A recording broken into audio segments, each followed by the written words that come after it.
Bonsoir Éric Dupond-Moretti. Bonsoir Monsieur Duhamel. Pour ceux qui ne vous connaissent pas, il ne doit pas y en avoir beaucoup. Ministre de la Justice, garde des Sceaux, avant de vous interroger sur votre actualité, un mot sur ce que vous venez d'entendre de la part d'Arnaud Rousseau, sur cette colère qui est encore vive et voilà, l'idée que peut-être les choses n'iraient pas suffisamment vite, alors même que des engagements très précis avaient été pris. Il y a urgence ? Moi je pense que le gouvernement a pris à bras-le-corps l'ensemble des difficultés, des problèmes évoqués par nos paysans, nos agriculteurs. Moi-même, j'ai porté un texte pour interdire que ce qu'on appelle les néo-ruraux, ceux qui viennent s'installer à la campagne, puissent faire des procès lunaires. Se plaignent de nuisances. Oui, et ce texte sera examiné très prochainement au Sénat. Non, moi je n'ai aucune crainte que le gouvernement ne tienne pas ses engagements et notamment tout ce qui concerne la simplification. Il y a des lenteurs, visiblement. Oui, mais monsieur, les attentes, la frustration, on peut la comprendre. Il faut le temps que les choses se fassent. Je pense que très vite, notre Premier ministre s'est rendu, comme je l'ai déjà dit, non pas au centre de l'arène, mais dans la ferme pour rencontrer les agriculteurs. Et nos engagements seront à l'évidence tenus. Ce que je peux vous dire, c'est que la situation de ceux qui nous nourrissent est une situation qui, pour nous, est une situation que nous n'allons pas laisser tomber. On abordera dans un instant l'hommage que vous allez rendre mercredi à Robert Badinter. Ce sera Place Vendôme. On va parler également du réarmement civique dont vous avez la charge. Mais d'abord, Éric Dupond-Moretti, un mot sur l'annonce choc du jour. Elle est signée Gérald Darmanin. La fin du droit du sol à Mayotte via une réforme constitutionnelle à venir. Ça fait plusieurs années que Marine Le Pen propose cette fin du droit du sol. Elle avait raison, vous auriez dû l'écouter plus tôt ? Non, mais c'est pas la seule. Pardonnez-moi, il y a longtemps que Gérald Darmanin et moi, et le président de la République, nous évoquons cela. Et les choses pas la fin du droit du sol. Si. La restriction qui a été mise en œuvre ces dernières années, mais pas la fin stricto sensu du droit du sol. Monsieur Duhamel, vous ne savez pas ce que nous nous sommes dit, mais qu'il me soit permis de préciser. Non, mais aujourd'hui, vous dites c'est une annonce choc, pas pour moi. Pourquoi ? Parce que à situation exceptionnelle, il faut prendre des mesures qui sont exceptionnelles. Nos compatriotes mahorais ont le droit de vivre dans la tranquillité. Alors vous avez vu toutes ces images, les barrages, vous avez entendu ce qu'a exprimé d'ailleurs le procureur de la République. Il faut qu'on remette évidemment de l'ordre indispensable et qu'on prenne les mesures qui vont bien et qui s'imposent. Quand Madame Le Pen dit bonjour, il m'arrive aussi de dire bonjour, pas forcément sur la ligne de Madame Le Pen. C'est vrai, Éric Dupond-Moretti, mais vous qui êtes vous présentez comme une arme anti-Rassemblement national, le fait est que Marine Le Pen propose depuis plusieurs années la fin du droit du sol à Mayotte et que jusque-là, vous disiez il faut des restrictions, mais pas la fin absolue du droit du sol et donc le fait que c'est le droit du sang qui va prévaloir dans ce département français. Quand Marine Le Pen l'a dit, la situation n'était pas ce qu'elle était et elle n'a pas le don de médiumnité. La situation s'est considérablement obérée, considérablement aggravée. C'est comme l'histoire de la préférence nationale. Excusez-moi, elle existe depuis des temps immémoriaux. Nous, Français, nous avons plus de droits que des étrangers.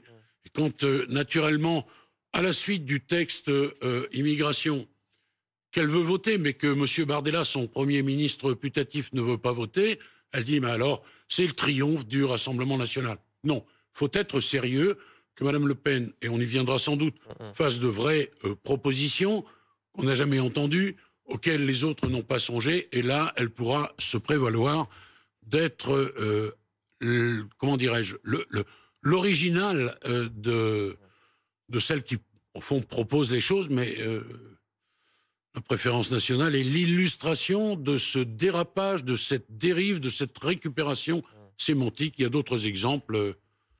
Voilà, monsieur Duhamel, ce que je peux vous dire et ce que je pense profondément. Un mot encore sur Mayotte. Ce midi, dans BFM Politique, Marion Maréchal demande carrément que vous élargissiez la fin du droit du sol à tout le territoire français. Est-ce qu'en mettant fin au droit du sol à Mayotte, vous n'ouvrez pas une brèche quant au principe d'indivisibilité républicaine, le fait que quand on est né sur le territoire français, même si vos parents sont étrangers, vous êtes français ? Je vous ai dit que à situation exceptionnelle, solution exceptionnelle. Je vous dis par ailleurs qu'une modification constitutionnelle doit être portée devant les assemblées, un vote identique devant l'Assemblée nationale. identique au vote qui sera celui du Sénat. C'est l'article 89. Et ensuite, réunion du Congrès, une majorité très importante, puisqu'elle est des 3/5. C'est vrai pour ce texte et c'est vrai pour d'autres dont on parlera peut-être ce soir. Vous avez une idée du calendrier parce que les Mahorais disent qu'il y a urgence. Oui, il y a urgence. Est-ce que ça peut aller vite, cette réforme constitutionnelle, pour mettre fin au droit du sol? Je pense qu'il faut que nous allions vite, mais je n'ai pas, pour répondre précisément à votre question, de calendrier. Éric Dupond-Moretti, un hommage national sera donc rendu à Robert Badinter mercredi, place Vendôme, c'est-à-dire là où se trouve votre ministère, le ministère de la Justice. Ministère que Robert Badinter a occupé entre 1980 et 1986. C'est aussi place Vendôme que des manifestants d'extrême droite et même des policiers en 1983 criaient « Badinter assassin » sous les fenêtres du ministère, lui reprochant l'abolition de la peine de mort. C'est tout un symbole que cet hommage ait lieu place Vendôme, alors que l'on voit que ces dernières années, les hommages nationaux ont plutôt lieu aux Invalides. Pourquoi ce choix? Il était 5 ans garde des Sceaux. C'est de là que part l'abolition de la peine de mort, mais pas que cela d'ailleurs. La dépénalisation de l'homosexualité, la création, monsieur Duhamel, du travail d'intérêt général, qui existe encore et que j'ai considérablement élargi. Puisque on en parlera tout à l'heure sur la question des travaux d'intérêt éducatif. Ouais. D'accord. Donc oui, c'est une symbolique très très forte que de faire cela place Vendôme. Vous savez qu'on a ouvert des livres de condoléances et que nous en sommes à plusieurs milliers de gens qui sont venus de partout en France pour rendre ce dernier hommage à Robert Badinter. Et on voit ces images de Français qui effectivement vont signer ce registre place Vendôme. Au point que demain, et je profite de mon intervention ce soir devant vous, demain à partir de 18 h, nous ouvrirons encore la chancellerie aux portes de ce... Alors que ça devait finir ce soir. Ça devait finir ce soir, oui, mais quand j'ai quitté la chancellerie pour venir ici, il y avait une queue très, très, très, très longue, sous la pluie d'ailleurs.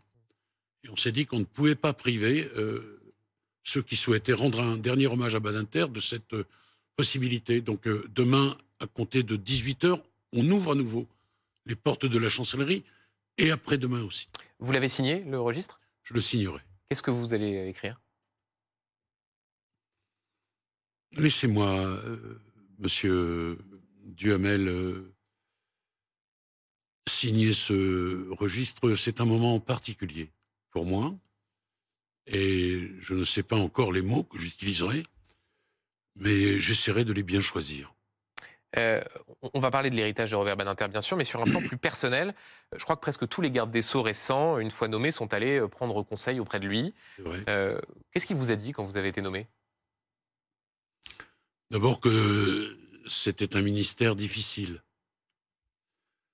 Il m'a offert son livre « Les épines et les roses », avec une merveilleuse dédicace, pour me dire et pour me rappeler cette réalité que j'ai très vite constatée, que chaque fois qu'un crime est commis, au fond, certains disent que la justice est laxiste, et que c'est parce que la justice est laxiste qu'il y a de la délinquance. Et puis nous avons évoqué des choses qui nous sont communes, la présomption d'innocence, qui est complètement déliquescente aujourd'hui, pour dire les choses. Il a été avec moi d'une grande bienveillance et pour ne rien vous cacher, j'étais très, très gourmand des conseils qu'il m'a donnés. Vous sent ému, vous avez oui, je le perdu une figure tutélaire, comme ancien avocat, comme lointain successeur place Vendôme. Qu'est-ce que vous garderez de Robert Badinter? Un homme de combat, je pense que tout le monde l'a dit, un homme de conviction, un grand ministre de la Justice, un grand juge, il a présidé le Conseil constitutionnel, et un grand avocat, oui, qui a été beaucoup secoué, beaucoup bousculé, beaucoup critiqué. Vous parliez de ce qui s'est passé place Vendôme, où certains criaient Badinter assassin. Jean-Marie Le Pen dit d'ailleurs c'est la justice laxiste, ce que dit aujourd'hui le Front National. Hein. D'ailleurs, ce midi, dans BFM Politique, Marion Maréchal assumait le fait de ne pas avoir réagi à la mort de Robert Badinter. Ça, c'est quelque chose qui vous choque de voir qu'une partie, une frange de l'échiquier politique, soit lui rend hommage du bout des lèvres, soit ne le fait pas. Ce qu'a fait Marion Maréchal Le Pen, ça a au moins un avantage, c'est l'avantage de la franchise. Voilà. Il était curieux, singulier, paradoxal qu'elle verse des larmes de crocodile sur Robert Badinter. Je pense que Robert Badinter n'est pas la tasse de thé de Reconquête, ni d'ailleurs la tasse de thé du Rassemblement national. Eux ont réagi. Oui, ils ont réagi. Oui, ils ont réagi. Ils ont dit 2 ou 3 mots, mais la réalité, c'est que Robert Badinter n'a jamais porté les valeurs du Rassemblement national. Et d'ailleurs, il y a un continuum, c'est assez intéressant de voir ce que dit à l'époque Place Vendôme, là où on va lui rendre cet hommage national, ce qu'il dit à l'époque et ce que dit aujourd'hui sa fille. C'est exactement la même chose, c'est les mêmes ritournelles, c'est ces mêmes choses recuites depuis 40 ans. Même si aujourd'hui, au Rassemblement national, on n'est pas favorable au rétablissement de la peine de mort. Non, il y a eu des changements. En 2012, il y avait l'idée de la possibilité d'un référendum. À Reconquête, Éric Zemmour se dit philosophiquement favorable à la peine de mort, mais aujourd'hui, il n'y a pas de... Aucun parti ne propose le rétablissement de la peine de mort. Non, peut-être officiellement. En tous les cas, souvenez-vous de ce qu'a dit Marine Le Pen sur ce qu'elle pensait à titre personnel. Et souvenez-vous, Monsieur Duhamel, de ce qu'a dit tout à fait récemment Monsieur Bardella. On évoquait la peine de mort et il a dit oui, mais alors sur l'échelle des peines, il y a... Et là, on était, je l'ai déjà dit de cette façon, dans la prétérition. C'est-à-dire qu'au fond, on regrettait sans regretter, tout en regrettant. Voilà. C'est quelque chose qui n'est pas très très clair en réalité, le Rassemblement national et la peine de mort. Une question sur ce qu'était Robert Badinter avant d'arriver... place Vendôme, l'avocat qui, notamment en janvier 1977, réussit à éviter à Patrick Henry, l'assassin du jeune Philippe Bertrand, 7 ans, d'être guillotiné. Avec une plaidoirie exceptionnelle, 1h30 sans note. J'en lis un extrait pour ceux qui nous regardent, rapporté par les journalistes de l'époque. Ouvrez les guillemets, il n'y aura pas de grâce présidentielle, dit-il au juré. Vous seul avez le droit de vie et de mort. Si vous décidez de tuer Patrick Henry, c'est chacun de vous que je verrai au petit matin, à l'aube, et je me dirai que c'est vous et vous seul qui avait décidé, Robert Badinter, qui demande au juré d'empêcher, la formule est restée, qu'on coupe un homme en 2. Vous-même, habitué des procès d'assises, acquittator, comme on vous a surnommé, cette plaidoirie-là et le style Badinter restera aussi, au-delà de son héritage politique. Oui. Oui. Je ne vois pas ce que je peux... Non, mais c'est sur cette... Non, mais quand on entend ces mots, la façon dont ils ont été choisis, la façon que l'on peut imaginer dont ils ont été prononcés, bien sûr que ça restera dans l'histoire de la justice. Je veux dire d'ailleurs que pour tous ceux qui pensent que la peine de mort permet d'éviter un certain nombre de crimes, que l'exemplarité fonctionne toujours. Badinter disait que quand l'auteur d'une infraction va commettre une infraction, il ne le fait pas avec un code pénal sous le bras. Il y a tout un tas de choses à développer. La mort de Ranucci, la condamnation à la mort de Ranucci n'avait pas empêché. Non, mais mieux que ça, il explique Patrick Henry d'assassiner Philippe Bertrand. Oui, il explique que quand on était condamné à mort, Buffet et Bontemps, il y avait un type qui criait à mort, à mort, à mort. C'était Patrick Henry. Donc l'exemplarité, vous voyez, bien sûr qu'il y a de l'exemplarité, bien sûr, pour un certain nombre de nos concitoyens qui se disent « Oula, je ne vais pas franchir le Rubicon ». Mais ça n'est pas systématique. Et vous savez, la procédure pénale, la politique pénale, c'est aussi, Monsieur Duhamel, une question de nuance. Or, vous le savez, je m'en plains suffisamment, l'époque... Ça ne nous a pas échappé. Oui. N'est pas à la nuance, on est dans le manichéisme total. On essaye le bien d'un côté, le mal de l'autre, rien entre les deux. On essaye d'être nuancé, ici aussi. Tant mieux. Une dernière question sur Robert Badinter. Certains évoquent déjà la possibilité d'une entrée au Panthéon. Est-ce que vous y êtes favorable ? Je ne répondrai pas à cette question, puisque cette panthéonisation, c'est une décision à la fois prise par le président de la République en concertation avec la famille. Donc, je ne vous demande pas si ça va se faire, je vous demande si vous, intimement, personnellement, vous y êtes favorable. Oui, mais je suis membre du gouvernement, je ne suis pas n'importe quel citoyen. Le citoyen Éric Dupond-Moretti vous dirait oui, le ministre ne peut pas en dire plus. Ça vous va? Mais le citoyen Éric Dupond-Moretti dit oui. Vous voyez, même quand on fait de la nuance, on peut quand même obtenir des réponses. Éric Dupond-Moretti, vous avez la charge, je le disais, de mettre en œuvre les travaux d'intérêt éducatif pour les moins de 16 ans, mesure annoncée par Gabriel Attal à l'occasion de son discours de politique générale. C'est le fameux « tu casses, tu répares, tu salis, tu nettoies ». On a encore un peu de mal à comprendre en quoi cela consistera, d'autant que le droit actuel permet déjà des mesures de réparation pour les mineurs. C'est quoi? C'est juste de la com ou ça va vraiment changer quelque chose? Non, c'est pas juste de la com. Moi, je suis pas un communicant, je suis un ministre de la Justice actif. L'un n'empêche pas l'autre. Hein. Non, mais j'entends bien, mais c'est pas... Vous avez dit juste de la com. C'est une question. Où est-ce que ça va changer quelque chose? Donc, je vais mettre en place et je communiquerai pour que l'on sache évidemment ce que j'ai fait. On a déjà des mesures de réparation. D'abord, ça s'adresse aux jeunes, hein, je veux le dire. Ce réarmement, il concerne à la fois les incivilités, mais aussi le grand banditisme. Grand banditisme, j'ai annoncé les chiffres des saisies des avoirs criminels. C'est l'année dernière 1,4 milliard qu'on a pris aux voyous pour abonder le budget de l'État, mais aussi pour permettre la redistribution à des associations caritatives. Alors j'en reviens aux gamins, aux mineurs. Il y a déjà des mesures qui sont des mesures de réparation. Il s'est fait prendre en train de taguer et là on lui impose de nettoyer son tag. Et puis il y a d'autres mesures qui vont être mises en place. C'est le travail d'intérêt éducatif. C'est d'abord un suivi de la scolarité parce que tout passe par la scolarité. Gamin qui est déscolarisé, c'est une catastrophe et c'est une désespérance. On le suit 3 mois renouvelables et on lui impose, notamment dans des associations, un certain travail. Attention, parce que le travail des moins de 16 est interdit. Donc c'est du travail non rémunéré, une sorte de... C'est du travail non rémunéré. Ouais. C'est, M. Duhamel, un effort. Le sens de l'effort, ça n'est pas un sens interdit, même et peut-être surtout chez les plus jeunes. Pardon, toujours sur les mineurs, il y a autre chose, un autre volet. Quand on a des gamins qui traînent, avant qu'ils aient commis des actes de délinquance, on va voir les parents. Et je dis les parents, c'est un pluriel singulier parce que après les émeutes, on s'est rendu compte, on a fait des études... Que souvent, c'était des mères célibataires. 60% des cas, c'est des mamans solo. Bon, qui, vous l'imaginez, ne sont pas riches, font des travaux pénibles. Ouais. Bon, et donc, le préfet, le commissaire de police, le maire aussi, parce que les maires connaissent bien leur ville, les gens, etc., le maire va voir la maman et lui dit « Madame, est-ce que vous voulez un coup de main ?»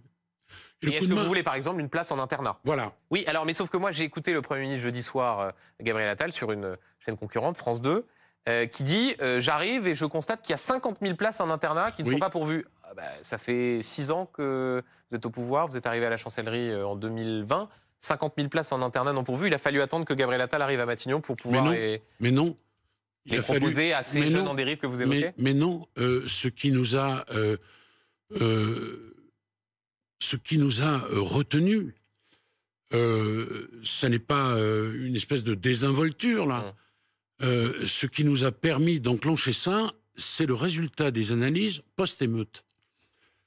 On a été sidérés d'abord de voir que ça concernait toute la France et toutes les villes. Pas que des villes difficiles, pas que des quartiers difficiles. Qu'on avait, M. Duhamel, des gamins de 12, 11, 12, 13 ans. Ça, c'était inconnu, si j'ose dire, au bataillon. On a repéré que c'était des mamans solo. Ça, on ne le savait pas non plus avant que ces analyses nous reviennent. Une fois qu'on les a eues, eh bien, on s'est réunis et on a décidé de mettre ça en place. Ça n'existait pas. Mais ce que je peux vous dire, c'est que nous avons déjà fait beaucoup de choses pour les mineurs, parce qu'on n'a pas découvert la Lune en disant bah, « tiens, on va faire ça ». Et pourquoi vous ne l'avez pas fait depuis 6 ans? Et juste sur ces internats, vous dites qu'il faut que les parents le demandent. Ça, c'est un frein important. Parce non, au contraire. Vous êtes sûr que les parents d'enfants qui sont en difficulté auront forcément envie qu'ils aillent en internat? On veut sanctionner les parents défaillants. Je l'ai dit, c'est très clair. J'avais dit au moment des émeutes, tenez vos gosses. Laisse pas traîner les gamins. Bon. Et il y a des parents qui n'assument pas leur devoir de parents. Bon. Ceux-là, moi, je souhaite qu'on les rappelle à l'ordre et qu'ils soient sanctionnés. Parce que ça commence là, la délinquance. Bon. Et puis, vous avez des parents dépassés.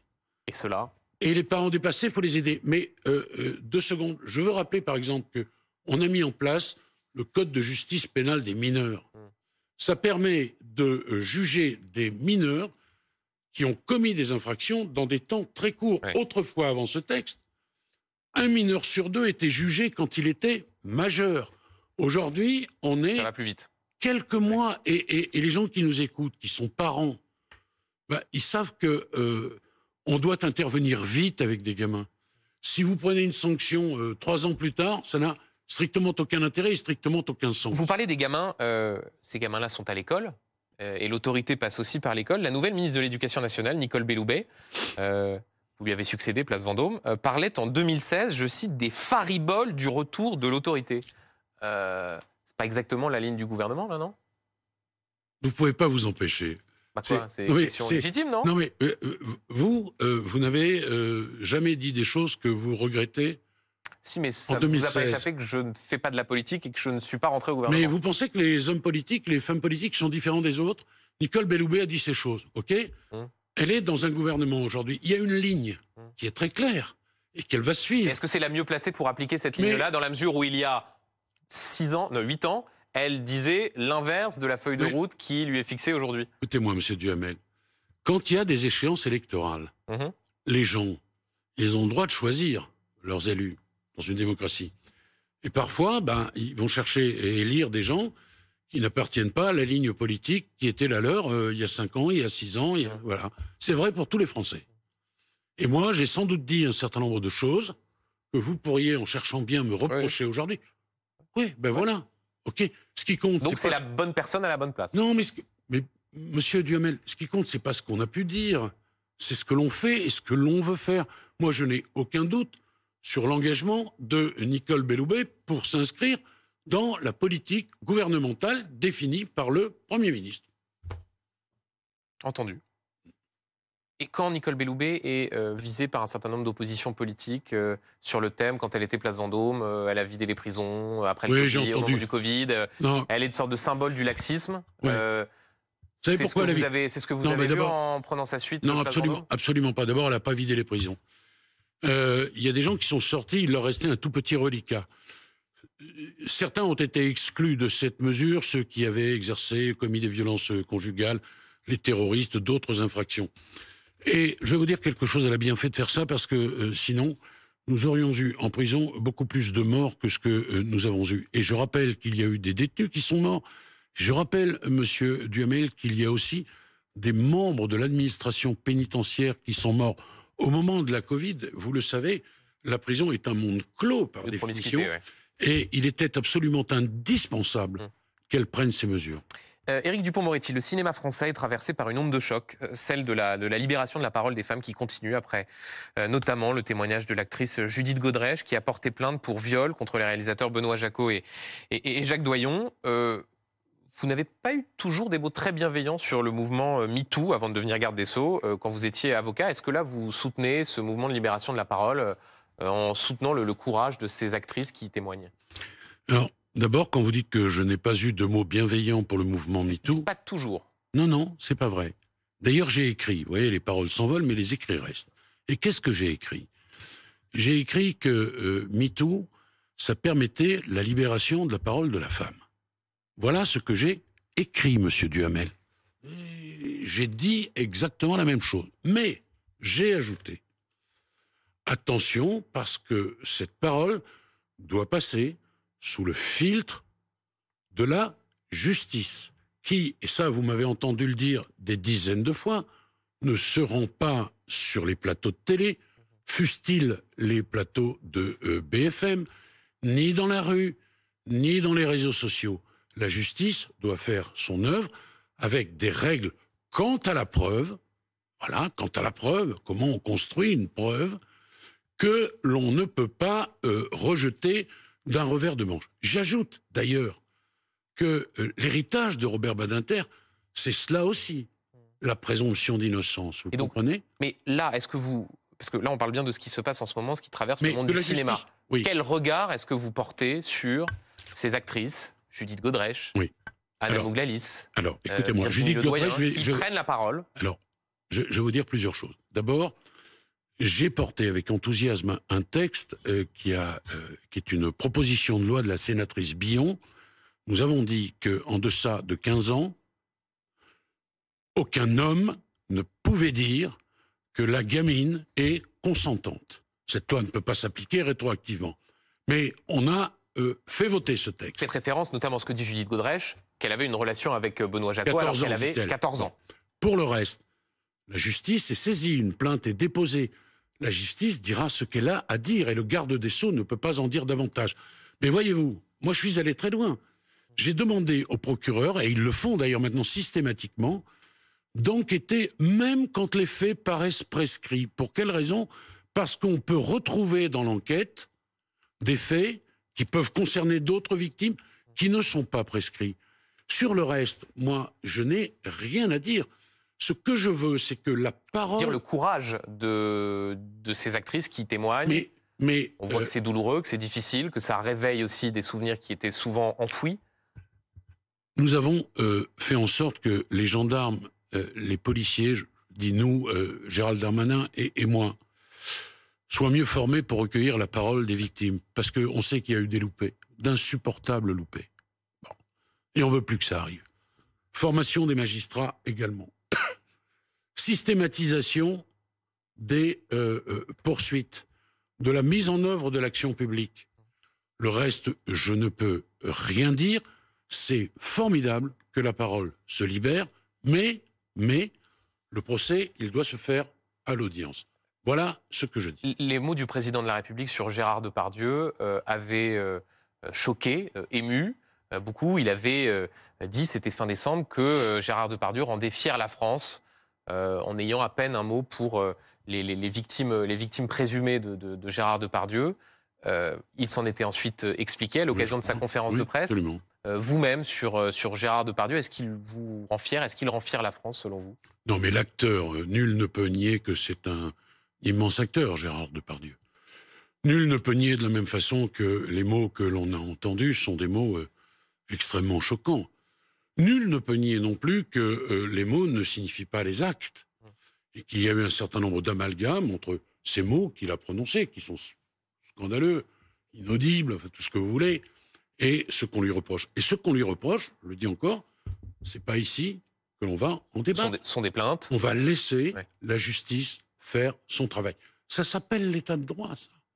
Et si on casse ce mécanisme, et si on s'autorise à une espèce de vindicte populaire sans que la justice ait fait son travail, pardon, moi je dois dire que le président de la République, il est respectueux de la présomption d'innocence. Dire Gérard Depardieu rend fier la France quelques jours après la révélation des propos qu'il a tenus dans le cadre de ce reportage complément d'enquête, c'est pas être extrêmement... il dit aussi que les propos... peut-être respectueux de ce qui peut être dit, de propos choquants qui, en l'espèce, consistaient à sexualiser une jeune fille. Monsieur Duhamel, on a un peu tronqué les propos du président de la République parce qu'il parle aussi des propos de Gérard Depardieu, tels qu'on les a entendus, comme étant des propos choquants. Et pour le reste, laissons faire la justice. Voilà, vous voyez, c'est tout cela qui fait que la présomption d'innocence est mise à mal. Moi, je ne dis rien sur ce dossier, je n'en sais rien. Le garde des Sceaux n'a pas les procès-verbaux, ils ne lui sont pas transmis, c'est très bien comme ça. Puis le garde des Sceaux ne peut pas intervenir dans les affaires en cours. Un mot encore sur ce sujet. La patronne des députés insoumis, Mathilde Panot, considère que, dans l'immédiat, du moins, le service public ne doit plus diffuser, notamment les œuvres de Gérard Depardieu. Elle était interrogée sur Cyrano de Bergerac, le film avec Gérard Depardieu dans le rôle titre. Est-ce que vous êtes d'accord avec elle? Écoutez, ceux-là, ce sont ceux de la gauche qui vont se revendiquer de l'héritage de Robert Badinter. Je rappelle que chez les Verts, par exemple, on a totalement ostracisé l'un de leurs dirigeants, sans qu'on sache même si il avait commis une infraction. Vous parlez de Julien Bayou. Oui. Qui était à l'époque patron de Julien Bayou. Les Verts. On dit de lui, moi j'en sais rien, qu'il aurait quitté un certain nombre de ses compagnes, de ses conquêtes, de façon peu élégante. En tout état de cause, ça ne constitue pas une infraction. Il a été viré de ses fonctions. Sandrine Rousseau a fait son procès médiatique, sans qu'il puisse exprimer quoi que ce soit. À ce jour, à ma connaissance, aucune plainte n'est en cours contre lui. Est-ce qu'on veut vivre dans une société comme celle-là? Mais donc, Cyrano de Bergerac avec Gérard Depardieu, est-ce que, comme le dit Mathilde Panot, le service public doit, dans l'immédiat, arrêter de diffuser, de passer ce film à la... Mais moi, je ne suis pas le service public, monsieur. l'ostracisation, la mise à l'écart. Je ne sais pas, est-ce qu'on doit encore lire les œuvres de Céline? Je ne sais pas. Moi, je ne suis pas Savonarole, je ne suis pas Torquemada, je ne suis pas le grand moralisateur de la vie publique. Je ne veux pas l'être. Voilà. Il y a une œuvre. Il y a par ailleurs l'auteur de cette œuvre qui fait l'objet de plaintes, que la justice fasse son travail. Voilà. Monsieur Mélenchon, il a été condamné pour avoir violenté policiers et procureurs. Condamné par le tribunal de Bobigny. Vous savez, c'est La République, c'est moi. Est-ce que Mme Panot demande à ce qu'il n'intervienne plus à la télé? Il ne s'agit pas exactement de la même gravité, même si dans un cas il s'agit d'accusation et dans le cas de condamnation. Non, mais attendez, c'est juste pour ne pas donner l'impression qu'il y a une sorte d'équivalence. Non, mais c'est ça, c'est ça. Gravité. Vous avez un mal fou avec la présomption d'innocence. Non, pas du tout, Éric Dupond-Moretti. Vous avez d'un côté, moi, écoutez, qu'est-ce que vous voulez que je vous dise de plus? Non, mais c'est clair. Je vous ai dit, je suis pas Savonarole. Non, mais monsieur Duhamel, je m'y arrête une petite seconde. Ouais. Moi, je suis garde des Sceaux. Je ne peux pas intervenir dans les affaires en cours. Je n'ai pas le droit de m'exprimer. Je n'en ai pas l'envie. Ouais. Ça s'appelle, pour nos téléspectateurs, la séparation des pouvoirs. C'est clair, ce principe. Bon, je dis, faisons très attention à la présomption d'innocence. Il y a des gens qui se sont fait démolir et qui, au final, ont été acquittés. Je ne dis pas que ce sera le cas de Gérard Depardieu. Je n'en sais strictement rien. Peut-être sera-t-il condamné, peut-être sera-t-il relaxé ou acquitté. Je dis, vous savez ce que c'est que la présomption d'innocence? Parce que c'est un concept un peu compliqué. Mais pour les gens qui nous écoutent, vous savez ce que c'est que la présomption d'innocence? C'est attendez une minute. Prenons bien sûr en considération la parole des victimes. Qui parfois n'a pas été suffisamment entendue. Mais c'est vrai. Sans l'excuser du tout, ce qui parfois explique la tendance des uns et des autres à dire qu'il y a une sorte de mouvement de balancier. Vous avez raison. Vous avez raison. Il y a des gens aujourd'hui qui se battent, qui ont introduit une action judiciaire pour dire à 5 ou 6 reprises, on est allé voir les services de police, de gendarmerie. C'était en 2019, je crois, ou en 2016. Bon, et puis on n'a pas été entendu. Et puis on n'a pas pris en considération. Et puis, oui, on a eu ça. C'est vrai qu'on a eu ça.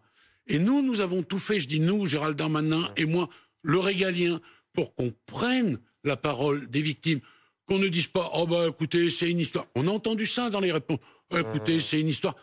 J'ai entendu, moi, j'ai vu. Ça va se rabibocher sur l'oreiller. Ouais, c'est terminé, ça. On a mis en place des UMJ pour que, immédiatement. Mais oui, on a fait. Judiciaire, ouais. Mais oui. On a développé les bracelets anti-rapprochement, téléphone grave danger. Il y en a un. Qui a fonctionné à Noisy-le-Grand. Qui a formidablement fonctionné, mais je vous donnerai le nombre des alertes. On a mis en place les ordonnances de protection. Alors, juste, Éric Dupond-Moretti, pour continuer sur ce sujet, parce qu'il y a une position qui a été soutenue par la France qui a pu jeter le trouble.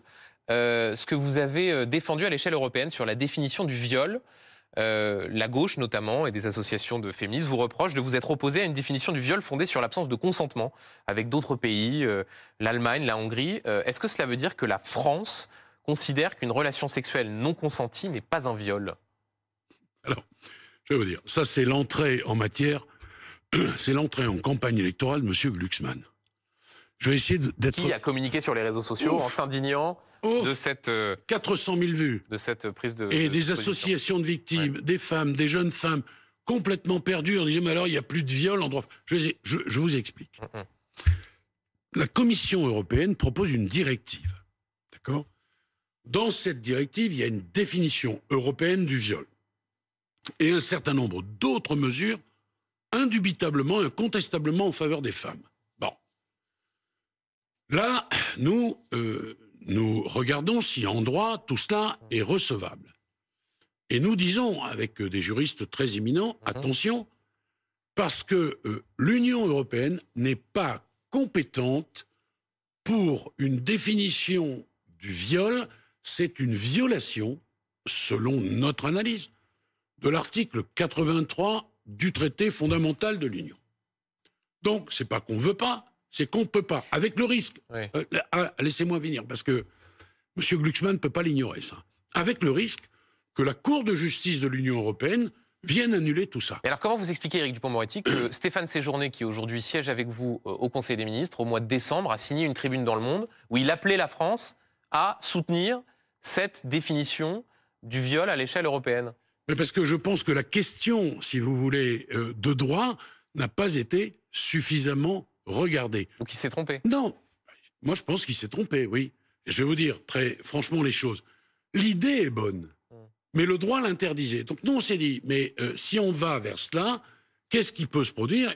Il peut se produire que la directive sera complètement annulée. Et c'est seulement une question de droit, parce qu'au Sénat, vous dites qu'il pourrait y avoir des risques de glissement vers une contractualisation des relations sexuelles, dont je crois personne ne veut. Ça, c'est pas un argument de, comment dire, de risque de jurisprudence de droit communautaire qui casserait cela. Ça, c'est un argument de fond. J'ai pas fini. D'abord, il y a une question de droit. Ensuite, il y a une présentation du texte qui pourrait faire en sorte que le consentement, au fond, on demande à la victime exclusivement à elle. Et donc, une espèce d'inversement de la charge de la preuve. Troisièmement, nous n'avons aucune leçon à recevoir en matière de viol. Nous sommes, monsieur Duhamel, la législation la plus sévère d'Europe en matière de viol. Vous m'entendez bien, la plus sévère. Alors voilà ce que ça a donné sur les réseaux. C'est là où il y a une escroquerie intellectuelle majeure. Emmanuel Macron vient de réussir à exclure la criminalisation du viol de la loi européenne. Ça, c'est monsieur Glucksmann. Et son associé, si j'ose dire, Mme Manon Aubry, dit... Associé à France Insoumise. Oui, enfin associé. Pensez-vous qu'une relation sexuelle non consentie est un viol? Pour Macron, c'est non. Mais c'est scandaleux. Nous avons une définition du viol qui consacre l'absence de consentement. Et pourquoi il y a autant de pays européens qui, eux, ont soutenu cette disposition à l'échelle européenne? Parce que peut-être ils sont pas moins bons juristes que les Français. Mais parce que... il y a l'Allemagne aussi, qui est sur notre ligne. Et la Hongrie. Oui, j'entends bien, mais l'Allemagne ne peut pas comparer l'Allemagne et la Hongrie sur ces questions. Vous me concéderez. Allemagne dirigée par un chancelier social-démocrate, et la Hongrie par Viktor Orban. Non mais, monsieur Duhamel, inviter un certain nombre de juristes qui pensent que on ne peut pas, c'est une question de compétence, définir le viol sur le plan européen. C'est une question de droit. C'est un risque d'inversement de la charge de la preuve. Ça n'est que ça. Chez nous, l'absence de consentement est consacrée dans le texte du Code pénal. C'est menace, contrainte... Surprise. Menace, contrainte, surprise et les violences. Et toute la jurisprudence, mais depuis des temps immémoriaux, nous dit quand il y a menace, quand il y a contrainte, quand il y a des violences, c'est une absence de consentement et ça constitue le crime de viol. Donc, que l'on ait été, comment dirais-je, à un moment... attentif à cette volonté de nouvelle directive. Dont acte. Il y a des choses qui vont dans le bon sens. Il y a des choses sur l'excision, des choses sur le cyberharcèlement. C'est dit pas mal d'aller vers ça. Mais qu'ensuite on en fasse. Macron veut pas punir le viol et Macron dit qu'une relation non consentie n'est pas un viol. Ça, je le dis, c'est une tromperie, c'est une escroquerie, c'est un scandale. Et pour une entrée en politique, franchement, monsieur Glucksmann, il a fait très très fort. Et il pourrait d'ailleurs, parce que vous savez, il y a eu 400 000 vues. Et des gamines qui ont fait des vidéos pour dire « Non, mais attendez les copines ». Il y a un débat sur la question de cette directive. Mais... C'est un choix en droit. Mais de là à dire que nous sommes pour le viol, c'est grosso modo ce qui a été dit. C'est scandaleux. Pas exactement comme ça qu'il l'écrivait. Écoutez. Mais parfois, certaines réactions... Pensez-vous qu'une relation sexuelle non consentie est un viol? Point d'interrogation. Pour Macron, c'est non. Qu'est-ce que vous voulez de pire que cela? Par les politiques. Justement, Éric Dupond-Moretti, la semaine a été marquée par un sondage choc. IFOP pour Valeurs Actuelles, qui pour la première fois donne Marine Le Pen gagnante au second tour de l'élection présidentielle. 51% testé face à Gabriel Attal. 36% au premier tour. Là aussi, c'est un record. Quel échec, après 7 ans de macronisme, de voir ce sondage qui donne Marine Le Pen gagnante au second tour. Quel échec. Bon, d'abord, je vais vous répondre ce que tous ceux qui sont aux manettes pourraient vous répondre. C'est un sondage. Bon. Ensuite, moi, je pense que dans la rapidité de l'information, au fond, un clou chasse l'autre. Il y a plein de choses qu'on a oubliées. Est-ce que l'on peut dire sérieusement que l'économie telle qu'elle a été conduite est un échec? Baisse du chômage drastique, réindustrialisation de notre pays. Nous avons surmonté le Covid comme aucun autre pays d'Europe. Personne, non, mais Éric Dupond-Moretti, là, on ne parle pas d'économie, on parle juste d'une promesse présidentielle en 2017 qui dit « Je m'engagerai pour que plus personne n'ait de raison de voter pour les extrêmes ». Et vous avez, en février 2024, un sondage qui donne Marine Le Pen gagnante, testée face à Gabriel Attal. Si on ne dit pas que ce n'est pas un échec... Si vous voulez que je vous réponde ce que vous souhaitez entendre, ok. Mais je suis en train de dire que l'actualité et son rythme contraint un certain nombre de nos compatriotes à ne pas s'attarder sur les réalisations qui ont été faites et bien faites. Mais, monsieur Duhamel, comment on aurait été soigné si Mme Le Pen avait été présidente de la République pendant la Covid? Qu'est-ce qu'on aurait pris? 3 doses de Spoutnik? Moi, je veux rappeler ça aux Français, là. Je les regarde les yeux dans les yeux. Ça ne les empêche pas de répondre. Mais j'entends bien, mais qu'est-ce que ça veut dire? Ça veut dire que là, il y a du mécontentement. Il y a du mécontentement, à pas se dire le contraire. Il y a une part à prendre de responsabilité. Oui, attendez, il y a du mécontentement, mais il y a aussi l'effet, j'allais dire, populiste, parce que le populiste, il vous dit ce que vous avez envie d'entendre. Pardon, hein. Délinquance zéro, là, à l'horizon Marine Le Pen, si elle vient au pouvoir. Tout va aller très bien dans le meilleur des mondes. Non mais attendez, Madame Le Pen, il y a un petit problème constitutionnel. Pas grave, on va changer. Mais il y a un petit problème au niveau européen. Pas grave, on va s'affranchir du trait. Enfin, voilà, tout est comme ça. Donc, il y a du mécontentement, c'est vrai. Il y a incontestablement des tas de promesses qui ne pourront jamais être tenues.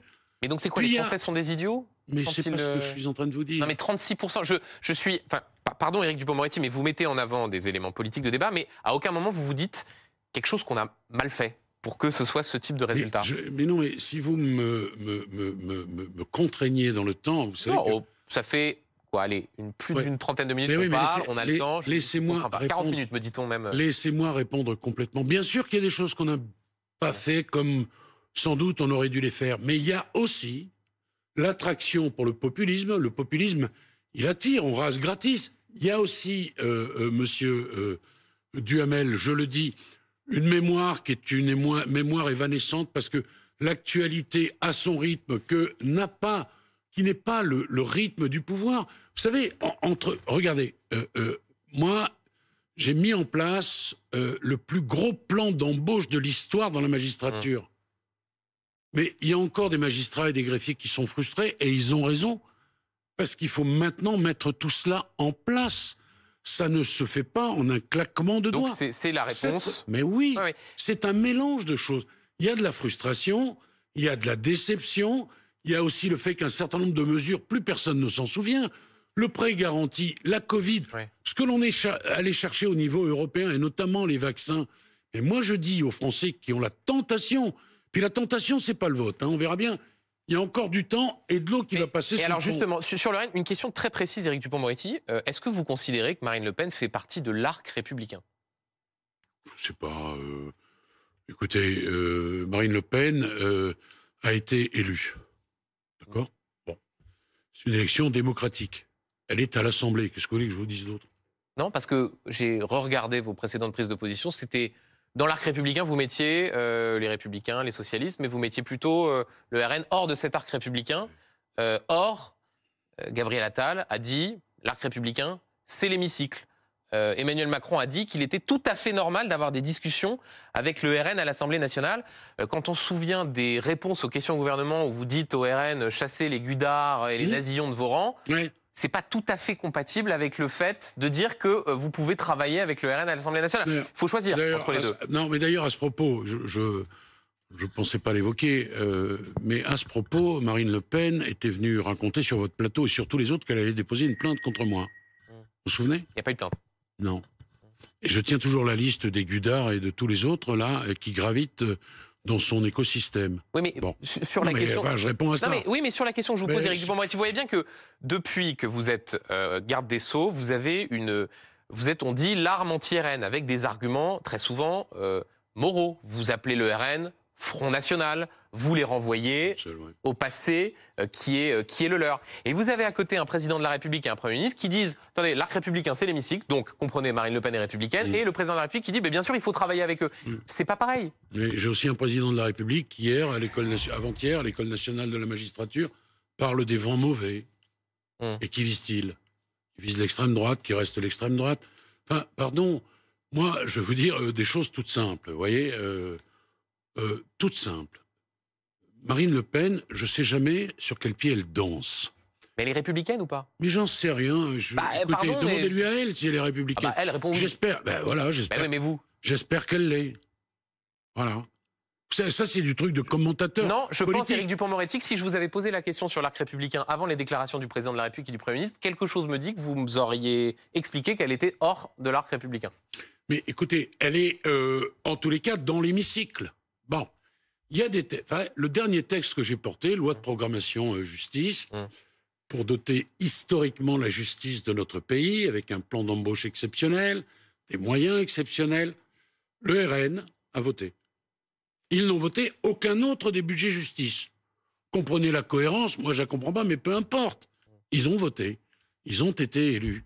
Le débat et le combat peut-être sera un combat et un débat démocratique. Mais par exemple, sur la question des travaux d'intérêt éducatif qu'on évoquait, est-ce que vous allez travailler avec le Rassemblement national? Mais je vais présenter un texte à l'Assemblée nationale, et puis si le RN souhaite le voter, eh ben, il le votera. C'est pas ma question. Est-ce que vous allez travailler avec eux? Mais travailler, ça veut dire quoi? Moi, ça veut dire entendre leurs propositions, comme vous pouvez entendre les propositions des Républicains, du Parti socialiste. Écoutez bien, moi, je vais devant la commission des lois de l'Assemblée nationale.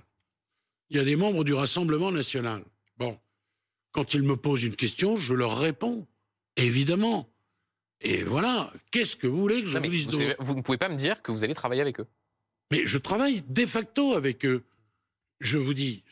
Ça, c'est de la polémique journalistique. Non, pas du tout. C'est pour essayer de clarifier le rapport à un parti qui a 88 députés à l'Assemblée nationale, qui fait dans les sondages 51%. Et pardon, Éric Dupond-Moretti, mais... Vous voulez pas qu'on aborde le fond parce que... si. Bon, parce que ça, pour moi... Non, Éric Dupond-Moretti. Non, franchement. Non. Quand Elisabeth Borne dit le RN est un parti héritier du maréchal Pétain, et que quelques mois plus tard, c'était il y a quelques mois, et que maintenant le président de la République dit qu'on peut travailler avec le RN à l'Assemblée nationale, pardonnez-moi, si l'idée c'est de travailler avec un parti qui jadis était considéré comme l'héritier de Pétain, c'est un peu difficile. Mais pardonnez-moi, c'est une réalité. Regardez ce que Marine Le Pen a dit sur la France de Vichy. Enfin, excusez-moi, Marine Le Pen. Ouais, c'est compliqué d'appréhender cette réalité. Elle est dans la marche contre l'antisémitisme.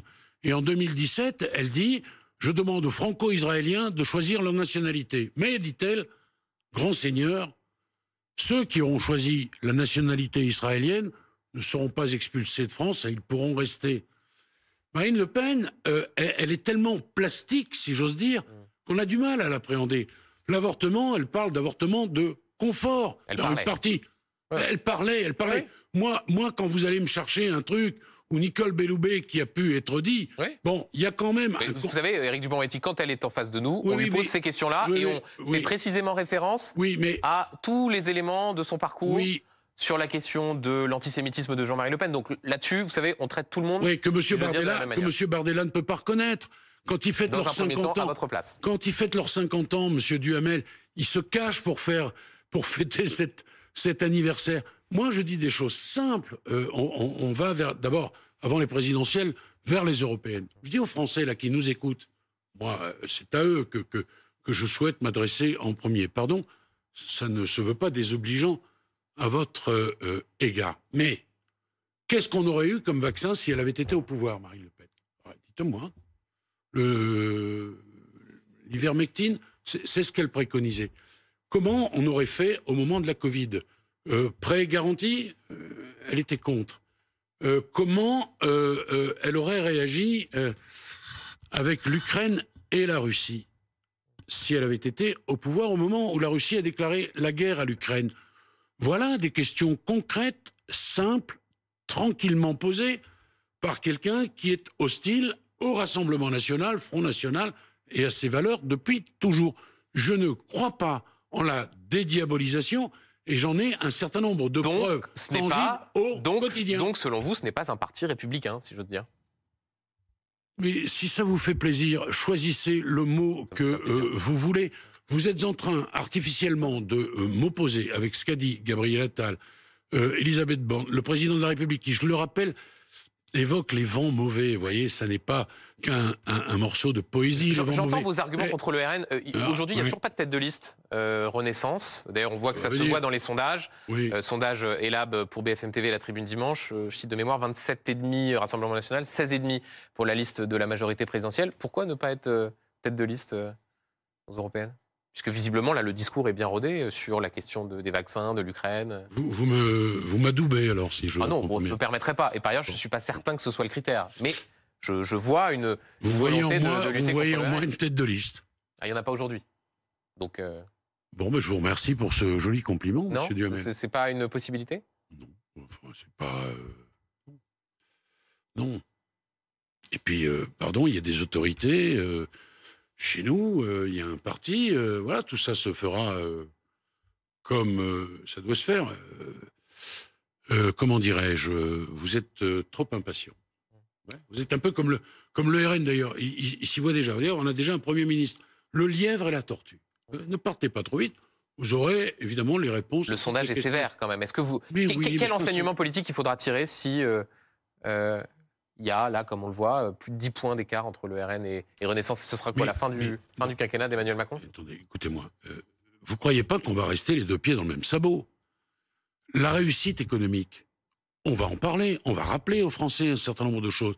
On ira comparer avec les autres pays européens. Vous allez faire campagne. Même en matière d'inflation, même en matière de prix de l'énergie. On va dire un certain nombre de choses sur la position de Marine Le Pen, sur l'euro, sur la PAC... Voilà, vous savez, il y a un moment démocratique qui s'appelle la campagne. Pour les européennes, elle n'a pas encore commencé. Vous ferez campagne? Bah, je dirais ce que j'ai à dire. Parce que dans le périmètre justice, je pourrais vous faire une liste longue comme le bras de ce que l'Europe a apporté à la justice de notre pays. Un seul exemple, Abdeslam Salah, on l'a récupéré. Je ne parle pas de là maintenant, hein, je parle au moment de son arrestation à Bruxelles, on l'a récupéré en 2 mois. Il y a des terroristes qu'on a mis plus de 10 ans à récupérer. Hein, ça, c'est l'Europe. C'est grâce à l'Europe. Merci l'Europe. Un mot encore sur vous et sur votre carrière politique. Gérald Darmanin, il y a quelques semaines, évoquait dans le Figaro le fait qu'un cycle allait se terminer à l'issue des Jeux Olympiques, laissant entendre que on ne le retrouverait pas forcément au mois de septembre, place Beauvau, ministre de l'Intérieur. Vous, quelle est votre ambition pour la suite? C'est quoi? Fermer les lumières de la place Vendôme en 2027, au moment où peut-être vous passerez le pouvoir à l'opposition? Fermer les lumières de la place Vendôme en 2027. D'abord, il y a plusieurs personnes qui sont autour de l'interrupteur, hein, vous le savez. Hein. Vous ne choisissez pas. Bon, si demain le président de la République souhaite changer de garde des Sceaux, Premier ministre, voilà. Donc, moi, j'ai jamais considéré que j'étais propriétaire de ma place. En revanche, je pense qu'il y a encore un certain nombre de choses à faire et, pour ne rien vous cacher, j'aimerais les accomplir. Voilà ce que je peux vous dire. C'est-à-dire, ça, c'est de la langue de bois totale. Ouais. Je ne peux pas vous dire autre chose. Oui. Je vous confirme. Oui, ben, je vous confirme que je ne peux pas répondre autre chose. Oui. Parce qu'on a des institutions, parce que ma légitimité à la place qui est aujourd'hui la mienne dépend du président de la République, du Premier ministre. Voilà. Je peux demain commettre une erreur.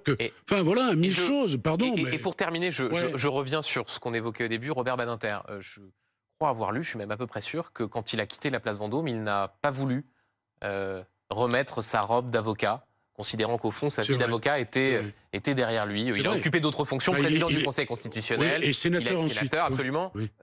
Vous aurez une trajectoire similaire, ou alors est-ce qu'on vous reverra plaider aux assises? Patience et longueur de temps font plus que... Mais non, mais j'en sais rien moi-même. Franchement, vous me posez cette question... Ah bah oui, mais oui, vous y avez réfléchi, je pense. Eh ben, je vais vous dire, j'arrive pas à me projeter. Ça vous manque pas de plaider? Mais si ça me manquait, j'aurais dit, Monsieur le Président de la République, je souhaite retourner à mon ancien métier. Je viens de la vie civile. Je retournerai sans doute vers la vie civile. Comment, je n'en sais rien. Je pense que là, c'est un peu prématuré. Ça, c'est une confidence que je vous livre. C'est tout. Le reste, franchement, je ne sais pas. Si je le savais, je vous dirais. Ben, si, je pourrais vous dire, une fois que je sors du ministère, je redeviens avocat ou je fais de la politique, je pourrais vous le dire. Ça, je ne le sais pas. Merci beaucoup. Et je vous en prie. Éric Dupond-Moretti d'avoir été l'invité de BFM TV et de C'est pas tous les jours dimanche.